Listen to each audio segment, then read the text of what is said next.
Hey everyone, I'm going to do a demonstration of a single sample t-test, and this example corresponds to my Chapter 7 lecture. And in that lecture, you should remember that we talked about the example of testing whether people rate Fisher as significantly cuter than other dogs or the average dog. So I want to know if people rating Fisher's cuteness give significantly higher scores than those for the average dog. We have 15 people, so right away I can start taking notes. N is equal to 15. And 15 people in our study looked at photos of Fisher, and they rated his cuteness on a scale of 0 to 25, with 25 being the most cute. And at the population level, we know that people typically, when they're rating dog cuteness, they typically give a score of 17. So that's mu equals 17. That's the population mean. Notice that we're not given the standard deviation or variance of the comparison population, so we can't do a single sample z-test. That's why we're doing a t-test for this problem. So because the comparison population, variance, and standard deviation are unknown. So let's start with step 1 of hypothesis testing, in which we need to state our populations and our hypotheses. So population 1 in this case is the population that corresponds to my study sample. So this is people who are rating Fisher. And population 2 is the comparison group, and people who are rating other dogs is our comparison group. Okay, at the population level. Our research hypothesis, notice that I think it's, my research question is whether people who are rating Fisher have significantly higher ratings. So that should indicate to you that we're conducting a one-tailed test. We're only looking to see if the scores are higher, not higher or lower.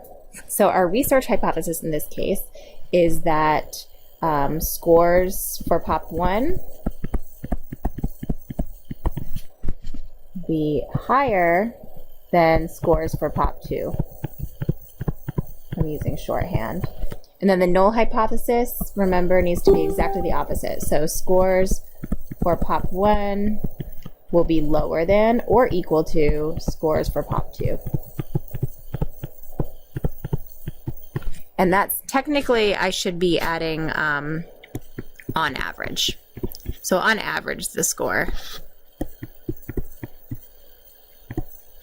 On average. Alrighty. So I'm going to draw a funky box around that.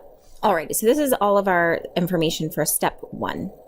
At step 2, we need to determine the characteristics of the comparison distribution. And remember that the comparison distribution for this test is a distribution of means that's distributed as t. And specifically, we need to know what the mean of that distribution is, and we also need to know what the standard deviation of the distribution of means is, or in other words, the standard error. So we're working towards that, and we know that for this test, we need to estimate the comparison population variance before we can move forward with the test, because we start with it being unknown. So we're going to estimate the variance for the comparison population, and we're going to do that using the sum of squared deviations, or the sum of squares. Okay, and that is going to be this box here. Alrighty, so that's what we're working towards right now. So the first thing we need to do is calculate the mean of our sample. So I'm going to add these all up, and if you add those up, you get 315. Okay, and then 315 divided by the sample size, which is 15, gives us our average rating for our sample is 21. Alrighty, so that's the simplest first step. The next step is to calculate a deviation score for each individual in our sample. And remember, the deviation score, or x minus m, is a score for each person that indicates how far their score is from the mean.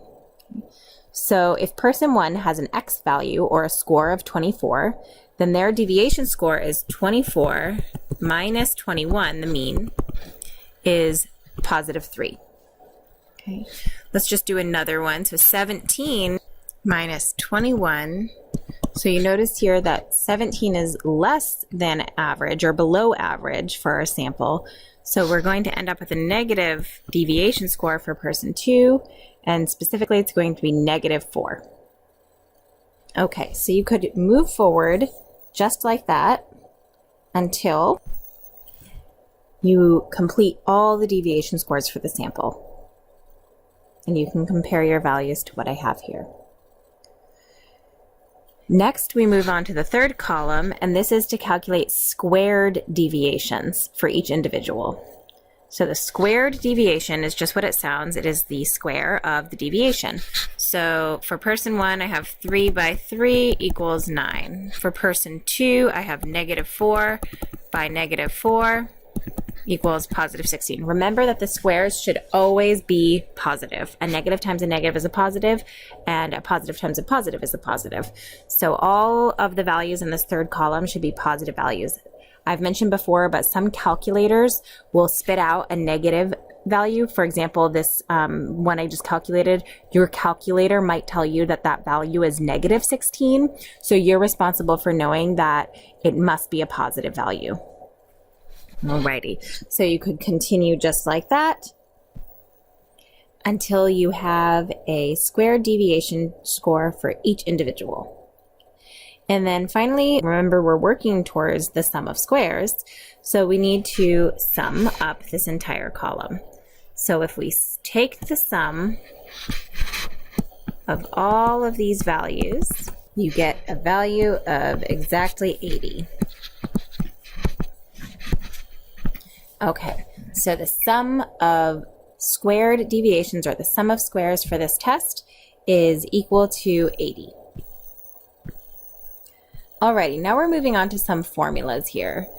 And the first formula that we're going to tackle is S squared for S squared. Remember, S squared is the estimated population variance. Because this is not known to us, we must estimate it.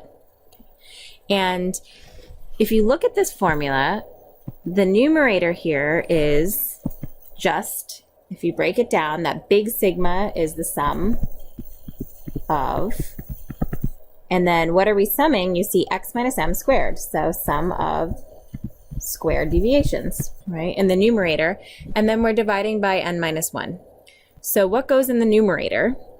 We just calculated it.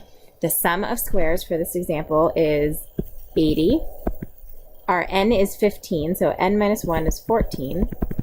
And if we go ahead and we calculate that, we get 80 divided by 14 equals 5.71 if we round to 2 decimal places. Okay, so 5.71 is our estimated population variance. Now we need to calculate the comparison distribution variance. And remember, to go from the population variance to the distribution of means variance, we always divide by n. So we have our estimated S squared is 5.71. We divide that by n this time, just our n, which is 15, our sample size. And if you go ahead and do that, we get a value of 0.38. So that is the variance of the distribution of means. And remember, we really need the standard error, which is the standard deviation of the distribution of means. So the next step is to take the square root of that variance that I just calculated. And if you go ahead and take the square root of 0.38, you get 0.62. Again, rounding to 2 decimal places. Now, finally, we have all the information we need to calculate our test statistic. So we're going to use this formula here, T equals M, our sample mean, minus mu, the population mean, the comparison population mean, over the standard error. And the standard error is S sub m is the standard deviation of the distribution of means. And there's a letter S here because it comes from an estimated population variance term originally. Alrighty, so T equals, remember, M is 21, that's our sample mean. Remember, we're still using this rule here that mu sub m is equal to mu. So our mu is 17, that was the comparison distribution mean. And now we have the standard error that we need to plug into the denominator. And we just calculated that is 0.62. So if I go ahead and calculate that, I get a pretty large t-value, 6.45. Now finally, I'm going to use the t-table to find the cutoff score for this test. Remember, n-1 is how we get degrees of freedom. And I'm drawing the comparison distribution. Let me just go ahead and get this set up. I know that the mean is always 0. I just like standard normal. This is now technically t, but we draw it the same way, right? And I need to figure out where my cutoff value is. Let's see. Degrees of freedom is equal to n-1. So for this test, it's 14. Let's use the 0.05 alpha level. So for a one-tailed test, I only gave you the one-tailed test values. Our critical cutoff value is 1.762. So that should be right here. Our critical value, I'll label it, is 1.762. And anything that falls beyond that will allow us to reject the null hypothesis. Now, our t-value for the sample is 6.45. That is way out here somewhere, right? T equals 6.45. Does it fall in the rejection region? Absolutely. So that means that we can reject the null hypothesis. In other words, we have evidence for our hypothesis that Fisher's ratings are significantly higher than the cuteness ratings for the average dog, which we knew all along, right? Just kidding. Well, I hope that was helpful, and let me know if you have any questions about this.